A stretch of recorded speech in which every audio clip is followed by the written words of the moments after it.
For Goldstein. Thank you, Deputy Speaker. Deputy Speaker, when I looked at this matter of public importance, I thought to myself, what is going through the minds of the opposition? They're literally consulting Twitter-based arguments now.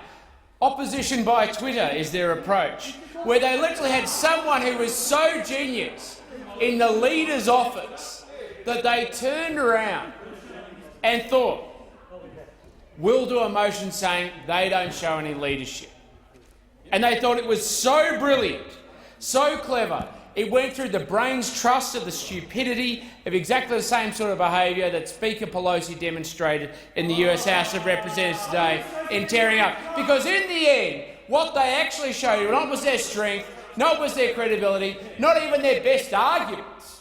What they actually showed was the juvenile nature that governs this opposition, because they have no sense of understanding about what matters to the Australian people or the issues that affect them, except for juvenile gains. But let's look at the leadership that this government provides. When you look at the resilience of the Australian economy, it doesn't happen by accident, and it certainly doesn't happen under a Labor government.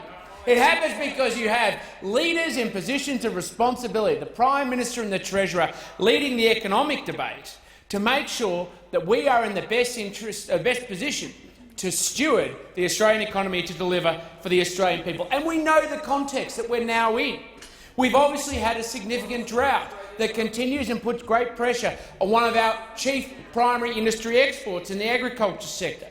Yes, we've had fires, and we know every day that's having impact on small and regional towns, in the tourism sector, in forestry and in retail, as well as many of the other important and critical industries that support our country. And of course we have the coronavirus at the same time, which again is impacting our tourism and our education sectors. And against all of those challenges, the Australian economy remains strong, because we have come to this parliament over the term of this parliament and previous terms in this government and provided the budget strength that this country needs. And we've done so not by accident, but because we've done exactly the opposite of what the opposition has put forward to the Australian people. We've gone to the Australian people and said, we want to cut taxes so we can put money in people's hip pockets, so they can go and spend, so they can create jobs in small businesses across our great country, because we have an economy built from the citizen and the enterprise up. But what was their alternative, Deputy Speaker?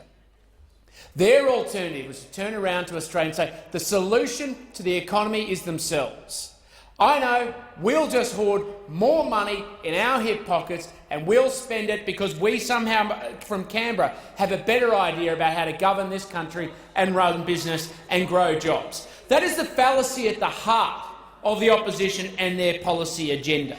It's the exact opposite of how you build a strong economy. It's a type of leadership, I won't argue it, but it's a leadership to wreck an economy and to wreck the opportunities and the prosperity of this great nation. Now, the fundamentals of the Australian economy are strong. We have high employment levels. We, of course, have low welfare dependency. We've done an enormous amount in making sure we have an export-orientated and competitive economy. But these things do not happen by accident. And the strength and the opportunity that comes from that is that we have a budget position where we're able to turn around in times of crisis, just like we have now, and put money on the table for those needing to assist, to aid those regional and rural communities that are doing it tough, to help them rebuild, to stimulate the local businesses and to create the jobs that have been lost. We're looking to the future for what we can do in expanding our trade opportunities to the world under the UK Free Trade Agreement that we're going to negotiate with a post-Brexit Britain, a great moment for all countries around the world. And we're going to create the opportunities that have been lost in the past because of the UK's absorption into the European Union. Deputy Speaker, when I saw this matter of public importance today, motion of public importance today, I just shook my head, because when you think about the intellectual thought that went behind it, it reminded me of a moment. It was of the debate between Walter Mondale and Ronald Reagan in 1984, where they threw out all sorts of attacks, and Reagan just had to turn around and make the simple point that in endorsing his strategic defence plan, his long track record was to vote against it at every step of the way, and Mondale will be standing in the sea.